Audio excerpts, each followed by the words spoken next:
Hello mga ka-lonely, magandang araw sa inyong lahat. Ito na naman si Lonely 16 Sniper. Muling mapapain lang. Bulol na naman ako. Pero bago natin umpisahan mga pari ko, mega love shout out to all my subscribers. Ayan. Ako'y nagpapasalamat sa patuloy na pagsuporta. Siyempre kay Lonely 16 Sniper.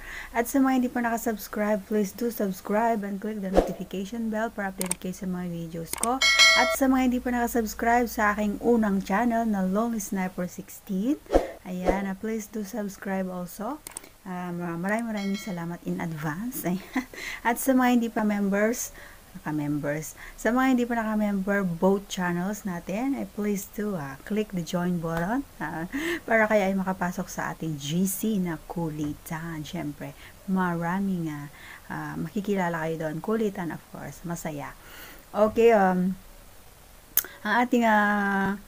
ating lesson for today. Lesson for today.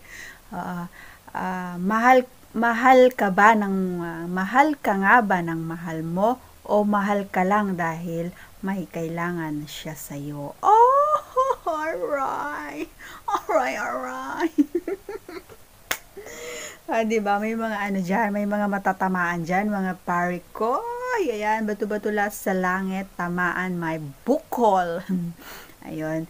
Sadya nga bang mahal ka? Sadya nga bang mahal ka ng mahal mo? Or sadya nga bang may kailangan lang sa'yo? Kaya napipilitan siyang mahalin ka ng mahal mo. Ang daming mahal no? Kaya mahal Okay. Napakasarap pakinggan no? Yun, napakasarap sa feeling yung sinasabihan ka ng pinakamamahal mo ng araw-araw ba yung sinasabihan ka ng alam mo bang mahal na mahal kita? I love you so much, yung mga ganyan. Tapos yung hindi kita iiwan, hindi kita pa iiyakin, gagawin ko ang lahat para mapasaya ka lang. Alam mo yung mga ganon, yung mga ganong bagay, napakasarap sa pakiramdam. Ayun, alam mo yung bagong gising ka pa lang may maririnig ka ng I love you, yung mga ganon. Alam mo yung paggising mo pa lang, paghawak mo ng phone mo, may mababasa kang na I love you, mahal na mahal kita, ingat, take care, mga ganon, diba? Basihan ba yun mga pari ko, yung marikoy na mahal ka talaga ng mahal mo, o ikaw lang yung nagmamahal? Ang syukat, diba? Kasi karamihan na ngayon mga pari ko sa mga nakikita ko sa ating mga kapaligiran o nakikita ko sa ating kapaligiran kasi para yung mga lalaki kasi, or sabihin na lang nating babae kasi baka magalit yung mga lalaki sa akin, baka bigla nila akong jombagin. O sa mga babae kasi di ko naman nila lahat ha, wag kayong magagalit sa akin mga marikoy ha, explanation ko lang to, kaya wag kayong peace, explanation ko lang to kasi minsan ang babae kasi napipilitan silang mahalin ng isang tao dahil meron silang kailangan, lalong alam nyo yung mga kailangan ng isang babae kung bakit nila minahal minsan yung isang lalaki. Example, yung ginagawa kang rebound. Alam mo yung rebound? Parang gusto basketball. Gagawin kang rebound. Oo, yung nag-break sila ng jowa niya, tapos ikaw yung nakita niya, sa'yo siya lean on shoulder, bigla nga, nagkaanuhan ba kayo, nagkaigihan kayong dalawa habang nagkukwento siya, habang umiiyak siya sa balikat mo. Yun na, napapaakap ka na rin, okay lang yan, nandito naman ako. Di ba, magkakaigihan kayo, pero ang akala nung lalaki, mahal na siya nung babae. Hindi niya alam na rebound lang siya, parang, anong ibig, alam mo yun, yung parang, ang tawag dun, may tawag dun. Yung nga rebound, parang lang siya, panakip butas, yun, nakuha mo rin, Lonely Sniper, nakuha ni Lonely Sniper, yung panakip butas ka lang pala, pare ko, hindi mo paramdam yun, akala mo na in love na siya sa'yo, akala mo mahal na mahal ka niya, pero hindi mo alam, hindi mo ramdam na panagip-butas ka lang na sa'yo lang siya nagsasabi ng mga mabibigat na nararamdaman niya ngayon, ayun, kaya parang nagkaigihan na nga, parang nahulog na rin yung loob niya sa'yo kasi nga mabait ka sa kanya, gumagaan yung pakiramdam niya sa tuwing umiiyak siya, 'di ba?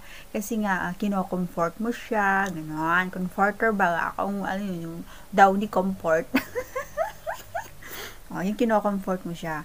Yun yung ginagawa kang rebound lang, panakip butas. So, kaya mag-ingat kayo mga boys. Ganun din naman sa mga girls. Ginagawa minsan panakip butas. Pero mas karamihan talaga yung boys yung ginagawang ganon. So, mga girls, medyo hinay-hinay lang ha, kasi mahirap makasakit ng damdamin ng isang lalaki. Kasi alam nyo kasi ang mga lalaki girls, pag nagmahal ng mga yan, tunay. Maliban lamang kung talagang nakaugalihan niya na yung manloko ng babae. May mga lalaki din ganon. Hindi ko rin naman nila lahat guys na kaugalihan na nila yon, kasi hindi naman nila gagawin yon kung alam nila na anong tawag doon? Nawala ako. Hindi naman nila liligawan ng isang babae kung wala silang purpose eh. Yung mga ganon. So, ayun nga, una, yun yung gagawin kang panakip butas. Yun, akala mo mahal ka, hindi pala.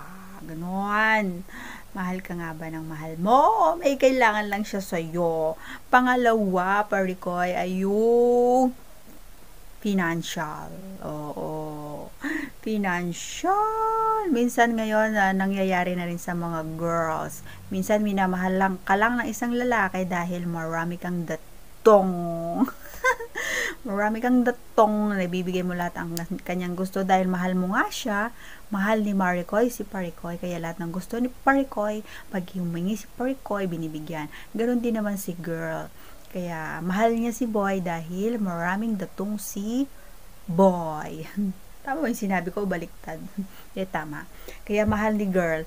Pero minsan kasi, yung mga babae, kahit yun yung bet nila, kahit yun yung ano nila, yun yung pinaka ano nila, target nila, yung datong, pero nagkakataon din naman na nai-inlove na sila. Paswertehan nga lang, oo. Kasi paswertehan lang yun yung mai-inlove sa'yo yung babae na may datong ka. Swerte ka na kung minahal ka niya ng totoo kapag may datong ka. Paano naman kung may datong ka nga? Kaso meron ka namang alam mo yan. Joke lang. Mamaya mabash na naman tayo. Oo. Kaya ngayon, financial. Pangalawa yung financial. Kaya, mahal ka nga ba ng mahal mo? O may kailangan lang siya sa'yo, kaya mahal ka niya. Yun. Pangatlo, sexy ka, maganda ka, pogi ka, gwapo ka. Kaya lang niya mahal kasi nga pwede ka niyang irampa sa mga tropa niya, pwede kanyang irampa sa kapamilya niya, pwede kanyang ipagmayabang kapag naglalakad kayo. Wow, ang sexy ng asawa niya. Wow, ang sexy ng jowa niya. Yon, kaya ikaw ang pinili niyang mahalin dahil kaya kanyang iparada. Isa pa, pang ilan na yon, basta yun na yon. Isang dahilan kung bakit, isang dahilan. Mahal ka ba ng mahal mo o meron lang siyang kailangan sa'yo? Minsan, kasama na dyan yung performance. Yung performance kasi, minsan, hindi ka na, hinahanap-hanap na kasi yan ng mga girls o di kaya boys. Ganyan lang yan. Minsan, kapag magaling ka rin sa performance, hanap-hanapin ka na rin hanggang sa hindi ka na niya iiwan, talaga namang mamahalin ka niya. Kasi tatatak na sa utak ng isang tao yan, sa mga boys o mga girls, tatatak na yan sa utak nila na magaling ito, kaya hindi ko to iiwan, kaya hindi ko to ipagpapalit. Ganon. Kaya sa performance, ayan, dumali si Lowly 16 is snapper. Ang kulit ko no? Tapos, sunod naman, kung ba yung mahal ka nga ba ng mahal mo o meron lang siyang kailangan sa'yo. Yung madiskarte ka, madiskarte si girl, di ka si boy, magaling siyang dumiskarte na Halimbawa, yung walang upuan. Oo, pero gumawa si boy ng upuan para lang makaupo si princess, ang girl. O, di ba? May mga ganun. Discard ko ba? Ganun din ang girl. Alam mo yung walang isa saing, pero mamaya nakahanap na ng diskarte si Mrs. Ganon. Yan, kaya tayo minamahal. Kaya ngayon, kung susumahin. Kung susumahin siya, talagang ano lang siya, parang alam mo yun, talagang mag-ano lang siya, mag-ano lang siya, yung kaya mahal ka ng mahal mo, dahil may kailangan lang siya yun.